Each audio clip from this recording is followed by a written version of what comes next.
Hi everyone, welcome to Krish Talks. University second semester readings on കേരളയുടെ കുറച്ച് random S A questions ആണ് നമ്മൾ discuss ചെയ്യാനായിട്ട് പോകുന്നത്. അപ്പം അതിന് മുന്നേ എനിക്ക് കുറച്ചധികം കാര്യങ്ങൾ പറയാനുണ്ട്. ഒന്നാമത്തെ കാര്യം, നമ്മൾ ഫ്രിഞ്ചസിൽ ഈ ഒരു എസ് എ ക്വസ്റ്റ്യൻസ് ചെയ്തപ്പം അതിൽ 2-3 ക്വസ്റ്റ്യൻസ് ഒക്കെ എസ് എയിൽ വന്നിട്ടുണ്ടായിരുന്നു. 4 എണ്ണത്തിൽ ഒരു 3 എണ്ണമൊക്കെ നമ്മൾ പറഞ്ഞിട്ടുള്ളത് തന്നെയായിരുന്നു. അപ്പോൾ കേരളയിൽ അങ്ങനെ വരുമെന്ന് ഉറപ്പില്ല. നിങ്ങൾ ഇത് മാത്രം പ്രതീക്ഷിച്ച് പോകുന്നു ചെയ്യരുത്. അതെന്തോ ചക്ക വീണ് പോയിൽ ചത്തതാ. അപ്പോൾ ഇതിൽ അതേപോലെ വന്നു കഴിഞ്ഞാൽ നിങ്ങൾക്ക് ഭാഗ്യം. അപ്പോൾ എന്തായാലും ഞാൻ റെലവെൻ്റ് ആയിട്ടുള്ള കുറച്ച് ക്വസ്റ്റ്യൻസ് സെലക്ട് ചെയ്തിട്ടുണ്ട്. അപ്പൊ നമുക്കത് നോക്കാം അല്ലെ. അപ്പൊ ഇതിൽ ഒന്നാമത്തെ ചോദ്യം എന്ന് പറയുന്നത് social life of the tribal communities in India എന്നുള്ളതാണ്. ട്രൈബ്സിന്റെ പാഠം കുറച്ച് റെലവെന്റ് ആയതുകൊണ്ടാണ് ഇന്നും സൊസൈറ്റിയിൽ ട്രൈബ്സിനെ കുറിച്ച് ഡിസ്കഷൻസ് നടക്കുന്നതുകൊണ്ടാണ് അത് നമ്മൾ എസ് എക്ക് വരാൻ സാധ്യതയുണ്ട് എന്ന് പറയുന്നത്. അപ്പോൾ കുറച്ച് കുട്ടികൾ വന്ന് പറഞ്ഞിരുന്നു എസ് എ ക്വസ്റ്റ്യൻ കാണുമ്പോൾ എന്താ എഴുതണ്ടേന്ന് അറിയണില്ല, ചാപ്റ്റർ മനസ്സിലായി പക്ഷെ അവർ ആൻസറിലേക്ക് എന്താ എഴുതണ്ടേന്ന് അറിയണില്ല എന്ന്. അങ്ങനെ നിങ്ങൾ ടെൻഷൻ അടിക്കേണ്ട ആവശ്യമില്ല. ഞാൻ ഇന്നലെ തന്നെ പറഞ്ഞിട്ടുണ്ടായിരുന്നു, എസ് എ നിങ്ങൾക്ക് ക്വസ്റ്റ്യൻ മനസ്സിലായില്ലെങ്കിലും ഇപ്പൊ ചില ചോദ്യം വായിക്കുമ്പോൾ നമുക്ക് ഇതെന്താ, ഇത് പാഠഭാഗം മനസ്സിലായി, ഇതിൽ എന്താ എഴുതണ്ടേന്ന് അറിയില്ല എന്നുള്ളൊരു കൺഫ്യൂഷൻ വരും. പക്ഷെ അങ്ങനെ നോക്കേണ്ട കാര്യമില്ല. എസ് എയിൽ ആ ഒരു പാഠഭാഗം മനസ്സിലാക്കി കഴിഞ്ഞാൽ, ഇപ്പൊ ലവ് ലൈൻ ചതുർവർണ്ണയുടെ കേസ്, അപ്പോൾ അല്ലെങ്കിൽ ഒബ്ജക്റ്റീവ് റെസൊല്യൂഷൻ, ആ പാഠഭാഗം മനസ്സിലായാൽ ആ പാഠഭാഗത്ത് നിന്ന് അറിയാവുന്ന എല്ലാം അങ്ങോട്ട് 5 പാരഗ്രാഫ് തിരിച്ച് എഴുതി വെച്ചാൽ മതി. എസ് എക്ക് നിങ്ങൾക്ക് മാർക്ക് കിട്ടും. അപ്പൊ അതേപോലെ തന്നെ നമ്മുടെ റീഡിങ്സ് ഓൺ കേരളയിൽ social life of the tribal communities in India ആണ്. ഇപ്പൊ നമുക്ക് ടെക്സ്റ്റ് ബുക്കിൽ അവരുടെ സോഷ്യൽ ലൈഫ് പറയുന്നുണ്ട്. അത് പക്ഷെ ഒരു ഷോർട്ട് എസ്സേക്കുള്ള ആൻസറേ ഉള്ളൂ. അപ്പൊ നമ്മൾ ഈ ഒരു എസ്സേയിലേക്ക് അത് കൺവേർട്ട് ചെയ്യുമ്പോൾ ആ പാഠഭാഗത്ത് നിന്ന് നമുക്ക് അറിയാവുന്ന എല്ലാ കാര്യങ്ങളും എഴുതണം. ഏറ്റവും കൂടുതൽ ട്രൈബ്സ് വയനാടാണ്, ഏറ്റവും കുറവ് മീൻസ് രണ്ടാമത് നിൽക്കുന്നത് നമ്മുടെ അട്ടപ്പാടിയിലാണ്. പിന്നെ ട്രൈബ്സിന്റെ പല ട്രൈബുകളുടെ പേര് അതിൽ പറയുന്നുണ്ട്. പുലയര്, പറയര്, കാണിക്കാർ, മലവണ്ടാരൻസ് എന്നൊക്കെ പേരുകൾ പറയുന്നുണ്ടല്ലോ. അത് പിന്നെ ട്രാവൻകൂറിൽ ഏറ്റവും കൂടുതൽ കാണാൻ സാധിക്കുന്നത് കുറിച്യരെ കുറിച്ചാണ് അല്ലെ. അപ്പൊ അത് എഴുതാം നമുക്ക്. പിന്നെ എന്താണ് കുടിപ്പകയുടെ കേസ് എഴുതാം. ഏറ്റവും ബാക്ക്വേർഡ് നിൽക്കുന്ന ട്രൈബ്സ് ഏതാ? പണിയരാണ് അല്ലെ. അപ്പൊ ആ ഒരു പണിയർ ട്രൈബാണ് ഏറ്റവും ബാക്ക്വേർഡ് നിൽക്കുന്നത്. പിന്നെ പാട്രിലീനിയലുണ്ട്, മാട്രിലീനിയലുണ്ട്. ആ കാര്യങ്ങൾ എഴുതാം നിങ്ങൾക്ക്. അപ്പം ഈ ഒരു സോഷ്യൽ ട്രൈബ്സിനെ കുറിച്ച് ചോദിക്കുന്ന സമയത്ത് നമുക്ക് ഇത്രയും കാര്യങ്ങൾ ഞാൻ ഒന്ന് പറഞ്ഞുതരാം. ഇപ്പൊ ഒന്നാമത്തെ ട്രൈബ്സിനെ കുറിച്ച് ചോദിക്കുകയാണെങ്കിൽ നിങ്ങൾക്ക് അവരുടെ നെയിംസ് എഴുതാം. ഓക്കെ, നെയിംസ് അവർ ഓരോ വിഭാഗം ഉണ്ട് അല്ലെ. പുലയര്, പറയര്, കാണിക്കാര്, മലബണ്ടാരൻസ് എന്നൊക്കെ പറഞ്ഞിട്ട് കുറിച്യര്, അതൊക്കെ നമുക്ക് എന്ത് ചെയ്യാം, നെയിംസ് ഇത്രയും ട്രൈബ്സ് ഉണ്ട് എന്ന് പറയാം. അതിൽ ഏറ്റവും കൂടുതലുള്ളത് വയനാടാണെന്ന് പറയാം. ദെൻ രണ്ടാമത് നിൽക്കുന്നത് അട്ടപ്പാടിയാണെന്ന് നിങ്ങൾക്ക് പറയാം. ഇതൊക്കെ നമുക്ക് എസ് എയിൽ ആഡ് ചെയ്യാം. കുടിപ്പക എന്താണെന്ന് ആഡ് ചെയ്യാം. പിന്നെ അവരുടെ എന്താ പറയാ, പാട്രിലീനിയലും ഉണ്ട്, മാട്രിലീനിയലും ഉണ്ട് അല്ലെ. അപ്പൊ ആ ഒരു കാര്യങ്ങൾ, പാട്രിലീനിയൽ എന്ന് പറഞ്ഞു കഴിഞ്ഞാൽ പാട്രിലീനിയൽ എന്ന് പറഞ്ഞു കഴിഞ്ഞാൽ അവര് ഹണ്ടിങ് ഫോളോ ചെയ്യുന്ന ആൾക്കാരാണ്. ഓക്കെ, ഇപ്പൊ ഫാദേഴ്സ്, അച്ഛന്റെ ഫാമിലിയാണ് അത് നോക്കുന്നത്. ദെൻ അതേപോലെ തന്നെ മാട്രിലീനിയൽ എന്ന് പറഞ്ഞു കഴിഞ്ഞാൽ അവര് ചെയ്യുന്നത് ഫാമിംഗ് ആണ്. ഓക്കെ, മദേഴ്സ് ആണ് അത് ചെയ്യുക. അപ്പൊ നമ്മുടെ കേരളയിൽ ഫോളോ ചെയ്യുന്നത് ഈ ഒരു മാട്രിലീനിയലാണ് കേരള ട്രൈബ്സ് ഫോളോ ചെയ്യുന്നത്. പിന്നെ അവരുടെ വേർഷിപ്പിന്റെ കാര്യം, സോഷ്യൽ ലൈഫാണ് ചോദിച്ചിട്ടുള്ളൂ, പക്ഷെ നമുക്കിത് എസ് ആയിട്ട് തികയ്ക്കണ്ടേ. അപ്പൊ നമുക്ക് അവരുടെ വേർഷിപ്പിന്റെ കാര്യം എഴുതാം.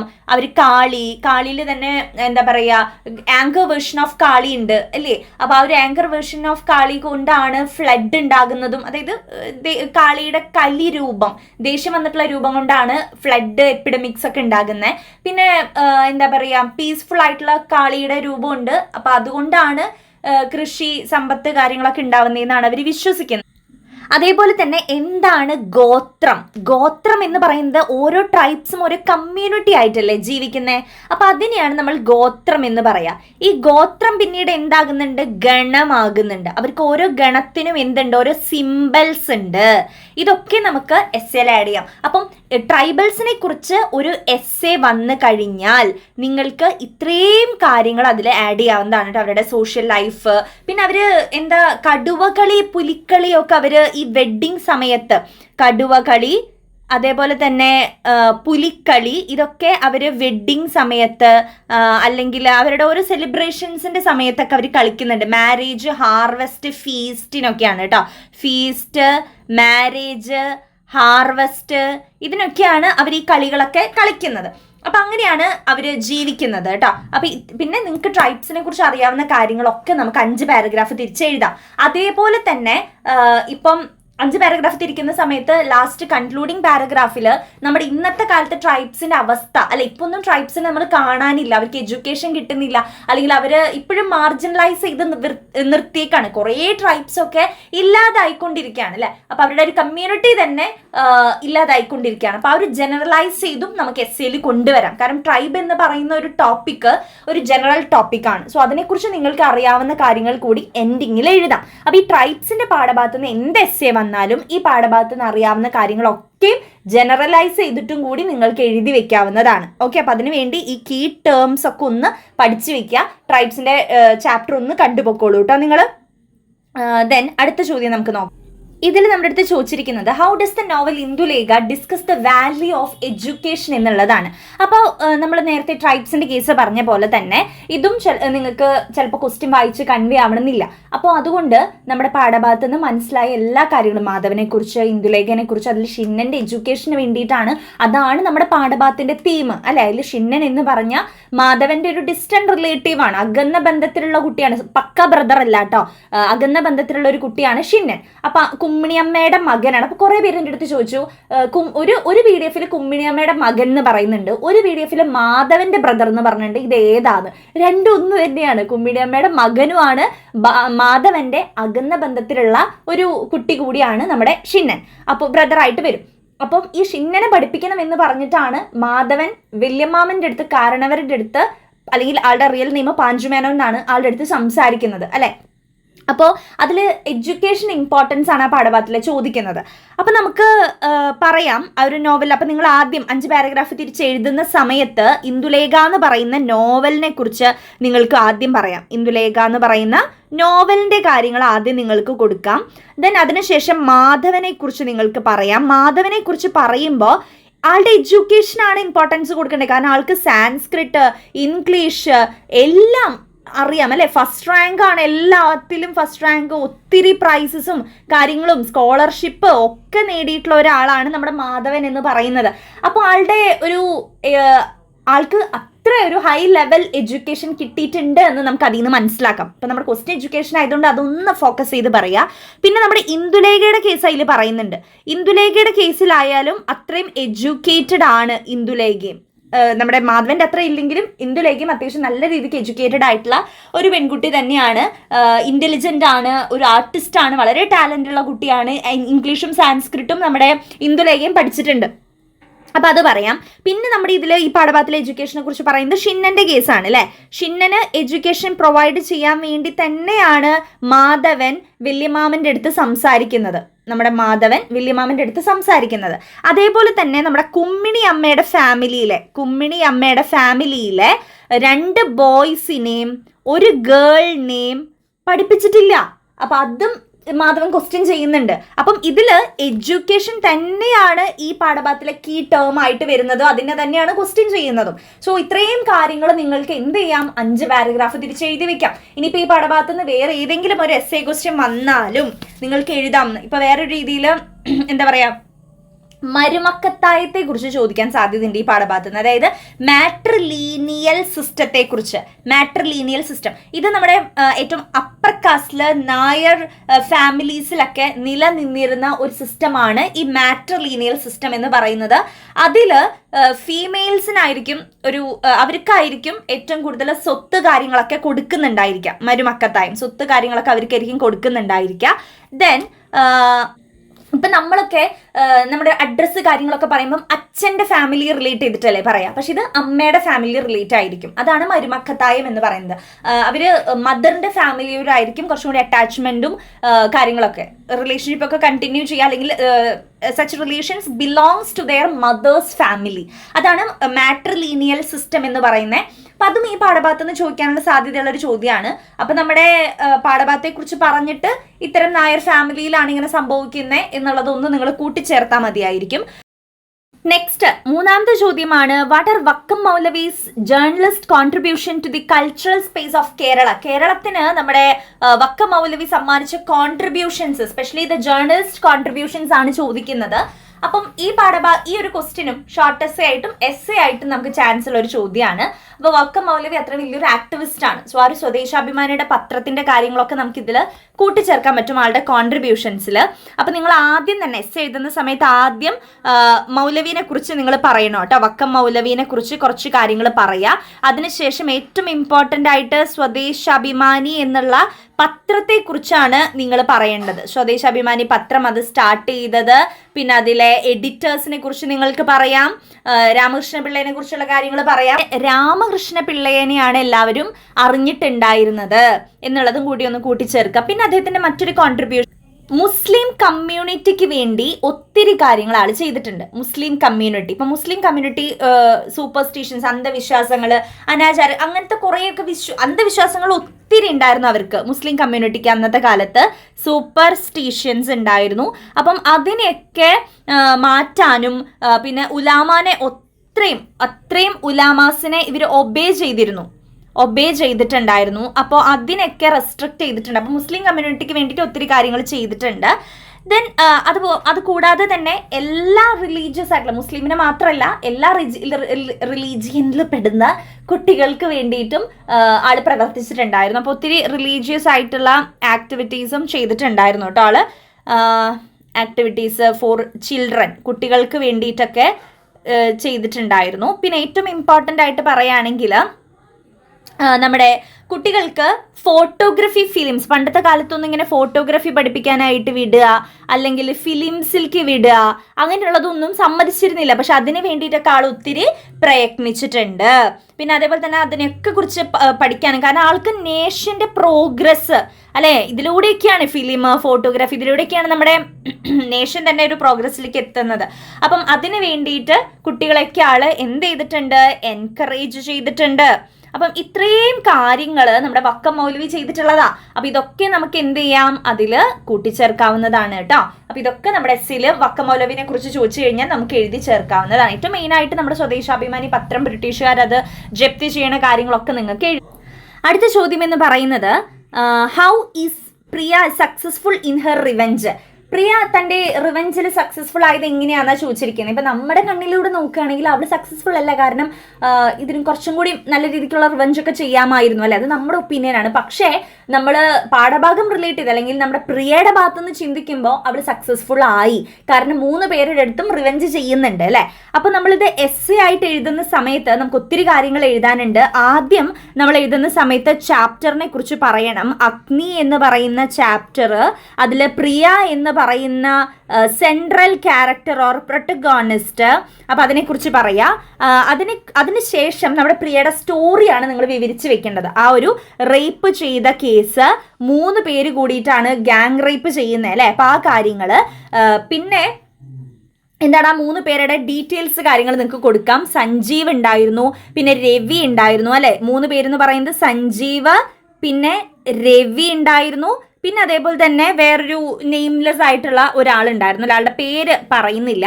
അപ്പോൾ ആ ഒരു തേർഡ് ഫെല്ലോ എന്ന് വേണമെങ്കിൽ നമുക്ക് പറയാം. തേർഡ് ഫെല്ലോ, 3ാമത്തെ ആ ഒരു ആളും ഉണ്ടായിരുന്നു. മീശ പോലും മുളയ്ക്കാത്ത ഒരാളുണ്ടായിരുന്നു. അപ്പോൾ ഇവർ 3 പേര് കൂടിയിട്ടാണ് നമ്മുടെ പ്രിയനെ റേപ്പ് ചെയ്യുന്നത്. അപ്പോൾ ആ ഒരു കാര്യം പറയാം. പിന്നെ ഇവർ റേപ്പ് ചെയ്യുന്ന ഒരു സമയം എന്ന് പറയുന്നത് മെനസ്ട്രേഷൻ്റെ സമയമായിരുന്നു. അവർ ഇത്തരത്തിൽ പീരീഡ്സിൻ്റെ സമയത്താണ് റേപ്പ് ചെയ്തത്. അത് ഇമ്പോർട്ടൻ്റ് ആയിട്ട് നിങ്ങൾ പറയണം. പിന്നെ ഈ സഞ്ജീവ് വർക്ക് ചെയ്യുന്നത് എവിടെയാണ്? സഞ്ജീവ് ടെലിഫോൺ ബൂത്ത് നടത്തിക്കൊണ്ടിരിക്കുന്ന ഒരാളാണ് അല്ലേ, നമ്മുടെ പ്രിയയുടെ ഓഫീസിൻ്റെ അടുത്ത്. പ്രിയ ടൈപ്പിംഗ് വർക്കിനാണ് പ്രിയ പോകുന്നത്.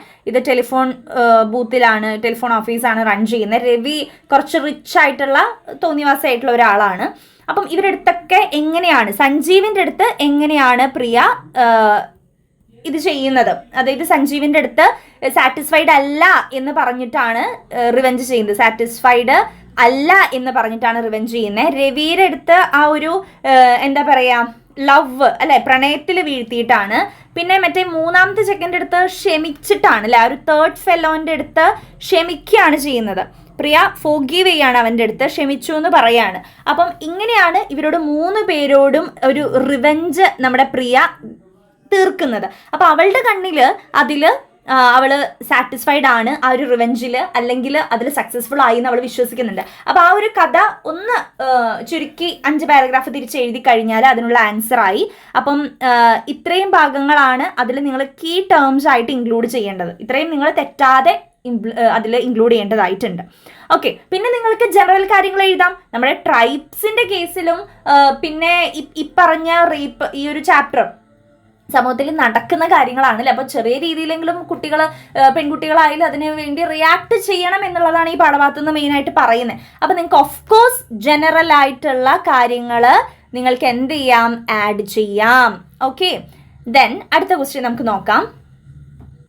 അടുത്ത ചോദ്യം എന്ന് പറയുന്നത്, why did Govindankutty seek refuge in the household of Kunjathollamma? How did she help? അതായത് ഗോവിന്ദൻകുട്ടി എന്തുകൊണ്ടാണ് നമ്മുടെ കുഞ്ഞാത്തോലമ്മയുടെ വീട്ടിൽ ഒരു അഭയത്തിന് വേണ്ടി എത്തിയത്, കുഞ്ഞാത്തോലമ്മ എങ്ങനെയാണ് ഗോവിന്ദൻകുട്ടീനെ ഹെൽപ്പ് ചെയ്തതെന്ന ഇതും നമ്മുടെ പാഠഭാഗം നമ്മൾ ചുരുക്കി എഴുതി വെക്കേണ്ട ഒരു ചോദ്യമാണ്. അപ്പം നമ്മളിത് എഴുതുന്ന സമയത്ത് ഏറ്റവും ആദ്യം തന്നെ ഒരു ഡോട്ടർ ഓഫ് ഹ്യൂമാനിറ്റിയിൽ നിന്ന് നമ്മൾ തുടങ്ങണം. കുഞ്ഞാത്തോലമ്മയാണ് ഡോട്ടർ ഓഫ് ഹ്യൂമാനിറ്റി എന്ന് അറിയപ്പെടുന്നത് അല്ലേ. അപ്പം നമ്മുടെ പാഠഭാഗത്തിന് വേണം നമ്മൾ ആദ്യം എഴുതാനായിട്ട്. അപ്പോൾ ഒരു കുഞ്ഞാത്തോലമ്മയുടെ കേസ് വെച്ചിട്ട് നമുക്ക് തുടങ്ങാം. സെൻട്രൽ ക്യാരക്ടറാണ് നമ്മുടെ കുഞ്ഞാത്തോലമ്മയും. പിന്നെ അതേപോലെ തന്നെ നമ്മുടെ ഗോവിന്ദൻകുട്ടീനെ കുറിച്ചും ജസ്റ്റ് ഒന്ന് ആദ്യം നമുക്ക് പറയാം, പാഠഭാഗത്തെക്കുറിച്ച് പറയാം. അപ്പം ഇത് ചാപ്റ്ററിൻ്റെ ഡീറ്റെയിൽസ് ആണ്. ഇനി നമ്മൾ സെക്കൻഡ് ഇതിൽ പറയേണ്ട പോയിന്റ് നമ്മുടെ ഗോവിന്ദൻകുട്ടിയുടെ അച്ഛൻ മരിച്ചൊരു കേസാണ്. ഗോവിന്ദൻകുട്ടി അച്ഛൻ മരിച്ച ഒരു കുട്ടിയാണ്, ഫാദർ ഡൈഡ്.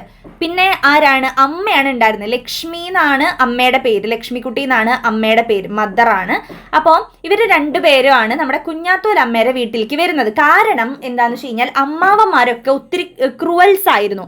അങ്കിൾസ് വേർ ക്രൂവൽസ് ആയിരുന്നു. അപ്പോൾ ഈ കുറച്ച് പൊട്ട ആൾക്കാരായിരുന്നു. അപ്പോൾ അതുകൊണ്ടാണ് ഈ കുഞ്ഞാത്തോലമ്മയുടെ വീട്ടിലേക്ക് ആര് വരുന്നത്, നമ്മുടെ ലക്ഷ്മിക്കുട്ടിയും ഗോവിന്ദൻകുട്ടിയൊക്കെ അഭയം പ്രാപിക്കാനായിട്ട് വരുന്നത്. അങ്ങനെ നമ്മുടെ ഗോവിന്ദൻകുട്ടിയുടെ അമ്മയും കുഞ്ഞാത്തോലമ്മയും കൂടിയിട്ടാണ് നമ്മുടെ ഗോവിന്ദൻകുട്ടീനെ ഏറ്റവും ആദ്യം വളർത്തുന്നതൊക്കെ കേട്ടോ. അപ്പോൾ ഇവർക്ക് വേണ്ടിയിട്ടുള്ള ഭക്ഷണം, ഫുഡ് കൊടുക്കുന്നുണ്ട്, എഡ്യൂക്കേഷന് വേണ്ടിയിട്ടുള്ള പൈസ കൊടുക്കുന്നുണ്ട് അല്ലെ, എല്ലാ കാര്യങ്ങളും നമ്മുടെ കുഞ്ഞാത്തോലമ്മ ചെയ്യുന്നുണ്ട്. അത് കഴിഞ്ഞ് ലക്ഷ്മിക്കുട്ടി മരിക്കാൻ നേരത്തും മകനെ കുറിച്ചാണ് പറയുന്നത്. അപ്പം നീ ഒന്നും കൂടി പേടിക്കേണ്ട, മകനെ ഞാൻ വളർത്തി വലുതാക്കും എന്ന് കുഞ്ഞാത്തോലമ്മ പറയുന്നുണ്ട്. അതിനുശേഷം ഗോവിന്ദൻകുട്ടിക്ക് വേണ്ട എല്ലാ കാര്യങ്ങളും നമ്മുടെ കുഞ്ഞാത്തോലമ്മയാണ് കൊടുക്കുന്നത്. ഇപ്പം അമ്പലത്തിൽ നിന്ന് ഉള്ള ഒരു ഫുഡ് കൊടുക്കുമ്പോൾ കുഞ്ഞാത്തോലമ്മയുടെ വോയിസിനെ കുറിച്ച് പറയുന്നുണ്ടല്ലോ ഇതിൽ. കുഞ്ഞാത്തോലമ്മയുടെ വോയിസ് അത്രയും ഡെലീഷ്യസ് ആണെന്ന് പറയുന്നുണ്ട് അല്ലേ. അപ്പം ഇത് ആരുടെ വോയിസ് ആണ് ഇത്രയും ഡെലീഷ്യസ് എന്ന് ചോദിക്കാം കേട്ടോ.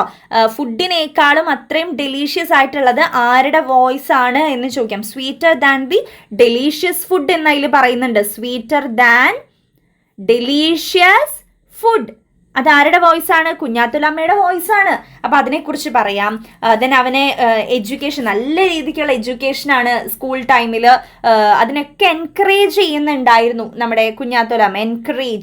എൻകറേജ് ചെയ്യുന്നുണ്ടായിരുന്നു ആ ഒരു സ്കൂൾ എഡ്യൂക്കേഷൻ. അങ്ങനെ അവന് വേണ്ടി എല്ലാ കാര്യങ്ങളും ചെയ്തു കൊടുത്തു. അവൻ ഇപ്പം എന്താണ്, നൗ ഗോവിന്ദൻകുട്ടി എന്ന് പറയുന്നത് ഒരു മിനിസ്റ്ററാണ് അല്ലേ. ഇപ്പം ഒരു മിനിസ്റ്ററായി കുഞ്ഞാത്തോലമ്മേനൊന്നും അറിയാത്തൊരു സിറ്റുവേഷനിലേക്ക് വന്നു. അപ്പോൾ ആ കാര്യം കൂടി പറഞ്ഞിട്ട് എൻഡ് ചെയ്യാം. ഓക്കെ, അപ്പോൾ നമ്മുടെ ആ ഒരു എൻ്റയർ സ്റ്റോറി ഒന്ന് ഷോർട്ടാക്കി എഴുതി വെച്ചാൽ മതിയായിരിക്കും. ഇനി നമുക്ക് നെക്സ്റ്റ് ക്വസ്റ്റ്യനിലേക്ക് മൂവ് ചെയ്യാം. അടുത്ത ചോദ്യം എന്ന് പറയുന്നത്, describe how Haris describe the 50 years of Malayalam cinema. Malayalam cinema എന്നൊരു പാഠഭാഗത്ത് നിന്ന് നമുക്ക് എക്സ്പെക്ട് ചെയ്യാവുന്നതാണ് കേട്ടോ. കാരണം അത് കുട്ടികൾക്കൊക്കെ ഒത്തിരി ടഫായിട്ടുള്ളൊരു ചാപ്റ്റർ കൂടിയാണ്. അതിൽ നമുക്ക് കുറച്ച് സിനിമകളെ കുറിച്ചാണ് പഠിക്കാനുള്ളത്. അപ്പോൾ അതിൽ 50 വർഷത്തെ സിനിമാ ചരിത്രമാണ് ആ ഒരു പാഠഭാഗത്തിൽ നമുക്ക് പഠിക്കാനുള്ളത്. അപ്പം 50 വർഷം എന്ന് പറയുമ്പം ഒരു മലയാളം ഫിലിം ഇൻഡസ്ട്രീനെ കുറിച്ച് നിങ്ങൾ എഴുതണം. ഫിലിം ഇൻഡസ്ട്രീനെ കുറിച്ച് നിങ്ങളൊന്ന് എഴുതേണ്ടതായിട്ടുണ്ട്. അതിനുശേഷം വരുന്ന സിനിമകളാണ് പിന്നെ എഴുതേണ്ടത്. നീലക്കുയിൽ എന്ന് പറയുന്ന സിനിമയാണ് ഏറ്റവും ആദ്യം ചർച്ച ചെയ്യുന്നത് കേട്ടോ. നീലക്കുയിൽ എന്ന് പറയുന്ന സിനിമയാണ്. അപ്പം അത് 1954 ഇറങ്ങിയ ഒരു സിനിമയാണ്. പി ഭാസ്കരനും രാമു കാര്യാട്ടും ആണ് അത് ഡയറക്റ്റ് ചെയ്യുന്നത്. നമ്മുടെ മലയാളം ഫിലിമിന്റെ ലാൻഡ്മാർക്കായിട്ട് ഇന്നും റെലവെന്റ് ആണ്. കാരണം അതിൽ ഒത്തിരി ഇന്നത്തെ സോഷ്യൽ കാര്യങ്ങളെക്കുറിച്ചും ഒക്കെ പറയുന്നുണ്ട്. അപ്പം അതുകൊണ്ട് ഇന്നും റെലവെന്റ് ആയിട്ടുള്ള ഒരു സിനിമയാണ് നീലക്കുയിൽ എന്ന് പറയുന്നത്. രണ്ടാമത്തത് ചെമ്മീൻ എന്ന് പറയുന്ന ഒരു സിനിമയാണ്. ചെമ്മീൻ 1965 ചെമ്മീൻ. അപ്പം ഇതിൽ 1954 മുതൽ 2003 വരെയുള്ള സിനിമാ ചരിത്രമാണ് പറയുന്നത്. 54 നീലക്കുയിൽ, 65 ചെമ്മീൻ. ചെമ്മീനിൽ ആ മിത്താണ് നിങ്ങൾ പഠിക്കേണ്ടത്. അത് നമ്മുടെ മിത്തിന്റെ ചാപ്റ്ററിലും, മിത്ത് ആൻഡ് ലിറ്ററേച്ചർ എന്ന് പറയുന്ന ചാപ്റ്ററിലേക്കും ഇമ്പോർട്ടൻ്റ് ആയിട്ടുള്ള ഒന്നാണ്. രാമു കാര്യായിട്ടാണ് അത് ഡയറക്റ്റ് ചെയ്യുന്നത്. ഓരോ സിനിമയും ഇറങ്ങിയ വർഷം ഡയറക്റ്റ് ചെയ്തതും അതിൽ എന്താ പറയണെന്നുള്ളതും നിങ്ങൾ കൃത്യമായിട്ട് പഠിച്ചിട്ടുണ്ടായിരിക്കണം. ദെൻ അടുത്തത് നമ്മുടെ ഷോർട്ടസേൻ്റെ വീഡിയോയിൽ 2 മാർക്കിൻ്റെ വീഡിയോയിലൊക്കെ ഞാൻ അത് പറഞ്ഞു തരുന്നുണ്ട് കേട്ടോ. അടുത്ത സിനിമയാണ് നിർമാല്യം എന്ന് പറയുന്ന സിനിമ. അത് 1973 MT വാസുദേവൻ നായർ ചിത്രീകരിക്കുന്ന ഒരു സിനിമയാണ്. ടെമ്പിൾ റിലേറ്റഡ് റിച്വൽസിനെ കുറിച്ചൊക്കെയാണ് അതിൽ മെയിൻ ആയിട്ട്, സോഷ്യൽ ചേഞ്ചിനെ കുറിച്ചൊക്കെ പറയുന്നുണ്ട്. ദെൻ 4ാമത്തെ സിനിമയാണ് സ്വയംവരം എന്നുള്ള സിനിമ. സ്വയംവരം അത് 1972 അടൂർ ഗോപാലകൃഷ്ണനാണ്. ആർട്ട് സിനിമയിൽ വരുന്ന ഒരു സിനിമയാണത്. ആർട്ട് സിനിമ കാറ്റഗറിയിൽ മോഡേണിസ്റ്റ് മൂവ്മെന്റ്. അപ്പൊ എന്താണ് മോഡേണിസ്റ്റ് മൂവ്മെന്റ്? പിന്നെ ഈ ഒരു പെട്രിയാർക്കൻ ഇതിൽ അല്ലെ പുരുഷ മേധാവിത്വം പറയുന്ന രീതിക്ക് സിനിമകളുണ്ട്. അതിൽ നമ്മുടെ നീലക്കുയിലും ചെമ്മീനൊക്കെ അതിൽ പെടും. ഓക്കെ, അപ്പൊ അതൊക്കെ നിങ്ങളൊന്ന് ഇമ്പോർട്ടൻ്റ് ആയിട്ട് പഠിച്ചോളൂ.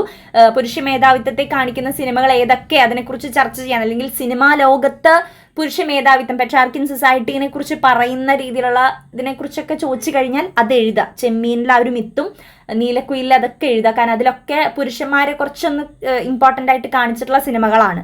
ദെൻ അടുത്തത് സ്വയംവരം കഴിഞ്ഞാൽ പിന്നെ അടുത്ത സിനിമ എന്ന് പറയുന്നത് 5ാമത്തെ തമ്പ് എന്ന് പറയുന്ന സിനിമയാണ്. 1978 അത് സർക്കസ് ട്രൂപ്പ് വരുന്നതാണ്. സർക്കസ് ട്രൂപ്പ് ഒരു ഗ്രാമത്തിൽ വരുന്നു. അപ്പോൾ ഒരു അർബൻ വേഴ്സസ് റൂറൽ കോൺഫ്ലിക്റ്റ് ആണ് അവിടെ കാണാനായിട്ട് സാധിക്കുന്നത്. പിന്നെ 6ാമത്തെ സിനിമ എന്ന് പറയുന്നത് അമ്മ അറിയാതെ എന്നുള്ള സിനിമയാണ്. അമ്മ അറിയാൻ എന്ന് പറയുന്ന സിനിമയാണ്. 1986 ആ ഒരു സിനിമ. അത് അമ്മയ്ക്കൊരു ലെറ്റർ എഴുതുന്നതാണ്. ആ ഒരു ഒത്തിരി ഡ്രീംസ് ആയിട്ട് ഒരു കൂട്ടം ചെറുപ്പക്കാർ യാത്ര ചെയ്യുന്നു. പക്ഷേ നമ്മുടെ സൊസൈറ്റിയിലത്തെ അല്ലെങ്കിൽ ഗവൺമെന്റ് പോലീസ് ഫോഴ്സിന്റെ ഒക്കെ ഇതോടുകൂടി ആ ഒരു ജേർണി കംപ്ലീറ്റ് ചെയ്യാൻ പറ്റുന്നില്ല. അവർക്ക് ആ ഒരു ഡ്രീം ക്യാച്ച് ചെയ്യാൻ പറ്റാത്തത് കൊണ്ട് അവര് അവിടെ വെച്ചിട്ട് ഒരു കത്ത് എഴുതുന്നതാണ് അമ്മ അറിയാൻ. പിന്നെ 7ാമത്തത് വാനപ്രസ്ഥം എന്ന് പറയുന്ന ഒരു സിനിമയാണ്. അത് കഥകളി ഡാൻസറും ഒരു ഹയർ കാസ്റ്റിൽ പെടുന്ന ഒരു വുമണും തമ്മിലുള്ള റിലേഷൻഷിപ്പ്, അതുവഴി ഒരു കുട്ടി ജനിക്കുന്നതൊക്കെയാണ്. അപ്പോൾ അതൊരു സൊസൈറ്റിയിലത്തെ കാര്യങ്ങൾ കാണിക്കുന്ന ഒരു സിനിമയാണ്. 1999 വന്നൊരു സിനിമയാണ്. ദെൻ ലാസ്റ്റാണ് പാഠം 1 ഒരു വിലാപം. മലയാളമൊക്കെ വന്നിട്ടുണ്ട്. വിലാപം എന്നുള്ള സിനിമ 2003 TV ചന്ദ്രനാണ് ഡയറക്റ്റ് ചെയ്യുന്നത് കേട്ടോ. അപ്പം ഇത്രയും സിനിമകളെക്കുറിച്ച് ഇതൊക്കെ എഴുതി കഴിഞ്ഞാൽ എസ്സയ്ക്ക് അപ്പുറം വരേണ്ട ആൻസേഴ്സ് ആയി ഇതിനെക്കുറിച്ച് ഓരോന്നിനും എഴുതി വരുമ്പോൾ. അപ്പം ഇതിലൂടെയൊക്കെ ഓരോ സിനിമകളിലും ഡിഫറെൻറ്റ് ടോപ്പിക്സിനെ കുറിച്ച് പറയാണ്.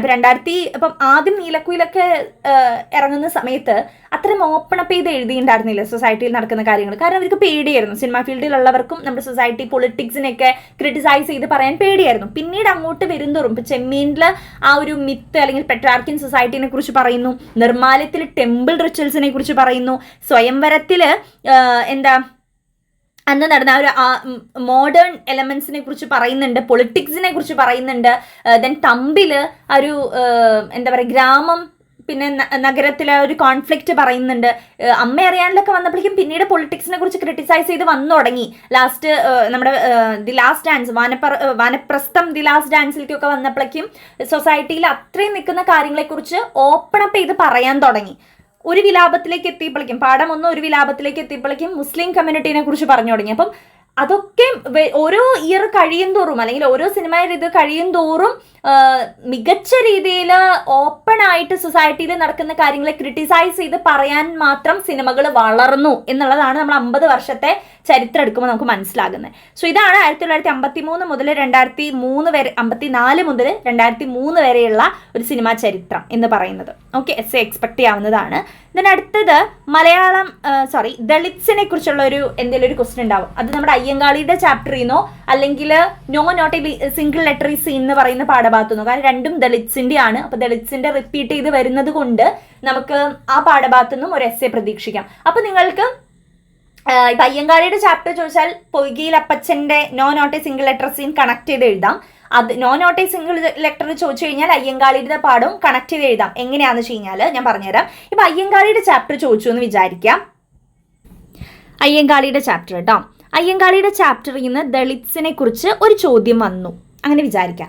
അപ്പോൾ നിങ്ങൾ അയ്യങ്കാളി ഇതിനു വേണ്ടി ഒത്തിരി കാര്യങ്ങൾ ചെയ്തിട്ടുണ്ട്. ദളിത്സിന് വേണ്ടിയിട്ട് അവരെ പ്രൊട്ടക്ട് ചെയ്യാൻ വേണ്ടിയിട്ട് വില്ലുവണ്ടി യാത്ര, SJPS ഇതൊക്കെ നമ്മൾ എഴുതാം അതിൽ. അതിനുശേഷം പറയാം, ഇപ്പം ജനറലൈസ് ചെയ്ത് ലാസ്റ്റ് നമ്മുടെ കൺക്ലൂഷൻ പാരഗ്രാഫിലേക്ക് വരുമ്പം ഇപ്പം അയ്യങ്കാളി ഒത്തിരി വർഷങ്ങൾക്ക് മുൻപാണ് ഇത്രയും കാര്യങ്ങൾ ദളിത്സിന് വേണ്ടി ചെയ്തത്. അതിന് ഒത്തിരി വർഷങ്ങൾക്ക് ശേഷമാണ് പൊയ്കയിൽ അപ്പച്ചനൊക്കെ ഈ no not a single letter seen എന്ന് പറയുന്ന കവിതയൊക്കെ എഴുതുന്നത്. ആ ഒരു സമയത്ത് ആ ഒരു കവിതയിൽ അദ്ദേഹം പറയുന്ന കാര്യം ഒരു ലെറ്റർ പോലും ഹിസ്റ്ററീസിൽ തങ്ങളുടെ ദളിത്സിനെ പറ്റി ഇല്ല എന്നാണ്. അപ്പം അയ്യങ്കാളി ഇത്രയും വർഷങ്ങൾക്ക് മുൻപ് ചെയ്തിട്ടും പൊയ്കയിൽ അപ്പച്ചൻ്റെ ഒക്കെ ആ ഒരു ഇയർ എത്തിയപ്പോഴും ഒരു മാറ്റവും അതിലില്ല എന്നാണ് നമുക്ക് അതിൽ നിന്ന് മനസ്സിലാക്കാൻ സാധിക്കുന്നത് അല്ലേ. അപ്പം എന്ത് പറയാം, നമുക്ക് ഈ ഒരു ദളിത്സിന്റെ കേസ് പറയുമ്പം no not a single letter seen എന്ന് പറയുന്ന പറയുന്ന കാര്യങ്ങൾ, അതായത് ഇത്രയും വർഷം കഴിഞ്ഞിട്ടും ഒരു ചേഞ്ചും ഇല്ല എന്നാണ് നമുക്ക് അതിൽ നിന്ന് മനസ്സിലാക്കാൻ പറ്റുന്നത്. അപ്പൊ അത് നമുക്ക് കണക്ട് ചെയ്ത് എഴുതാമെന്ന്. നേരെ തിരിച്ചും no not a single letter seen ചോദിച്ചു കഴിഞ്ഞാൽ ഒരുപാട് വർഷങ്ങൾക്ക് മുൻപ് അയ്യങ്കാളി ഒരുപാട് കാര്യങ്ങൾ ചെയ്തിട്ടുണ്ടായിരുന്നു ദളിത്സിന് വേണ്ടിയിട്ട്. ഇങ്ങനൊരു എന്താ പറയുക, SJPS സംഘം രൂപീകരിക്കുകയും എല്ലാ സാധു ജനങ്ങളെയും അതിൽ ഇൻക്ലൂഡ് ചെയ്യുകയൊക്കെ ചെയ്തു. എന്നിട്ടും ഇത്രയും വർഷങ്ങൾക്ക് ശേഷം ഒരു ചേഞ്ച് ഇല്ല എന്ന് അങ്ങനെയും നമുക്ക് പറയാം. മനസ്സിലായോ? അപ്പൊ ഈ രണ്ട് പാഠഭാഗങ്ങൾ നമുക്ക് കണക്ട് ചെയ്ത് എഴുതാൻ പറ്റും. അത് എസ്സേയിൽ മാത്രമേ നടക്കുള്ളൂ. ഷോർട്ട് എസ്സേ 2 മാർക്കൊക്കെ അപ് ടു ദ ക്വസ്റ്റ്യൻ നിങ്ങൾ ആൻസർ എഴുതണം. അപ്പൊ അതാണ് ദളിത്സിന്റെ ഭാഗത്തുനിന്ന് നമുക്കൊരു ക്വസ്റ്റ്യൻ എക്സ്പെക്ട് ചെയ്യാവുന്നതാണ്. ഇനി അടുത്തത് മിത്ത് ആൻഡ് ലിറ്ററേച്ചർ എന്ന് പറയുന്ന പാഠഭാഗം. അതിൽ നമ്മുടെ പരശുരാമന്റെ മിത്താണ് മെയിൻ ആയിട്ട് നിങ്ങൾ പഠിക്കേണ്ടത്. അതിനെ റോ മെറ്റീരിയൽ ആയിട്ട് കൺസിഡർ ചെയ്തുകൊണ്ട് റൈറ്റേഴ്സ് യൂസ് ചെയ്യുന്നു. എസ്പെഷ്യലി ബാലാമണി അമ്മയുടെയും വൈലോപ്പിള്ളിയുടെ കാര്യമൊക്കെ നമുക്ക് അതിൽ പറയാം. അപ്പം ഇത്രയും പാഠഭാഗത്തു നിന്നാണ് നമുക്കൊരു എസ്സേ ക്വസ്റ്റ്യൻസ് നമുക്ക് ഗസ് ചെയ്യാൻ പറ്റുന്നത്. ഗസ്സിംഗ് എന്നും പറയാൻ പറ്റില്ല, കാരണം ഇത് നമ്മുടെ ഓട്ടോണമസുകാരുടെ ഒക്കെ വെച്ചിട്ടാണ് ഞാൻ ഇത് പ്രിപ്പയർ ചെയ്തിരിക്കുന്നത്. ഇതിലത്തെ ചോദിക്കാം, ചോദിക്കാതിരിക്കാം. എനിവേ, നിങ്ങൾ ഈ ചാപ്റ്റേഴ്സ് ഒന്ന് എസ്സേക്ക് വേണ്ടി പ്രിപ്പയർ ചെയ്ത് പോവാം. നിങ്ങൾക്കത് 2 മാർക്കിനെങ്കിലും ഷോർട്ട് എസ്സെങ്കിലും ഉപകാരപ്പെടും എന്നുള്ളത് ഷുവറാണ്. So all the very best. Thank U.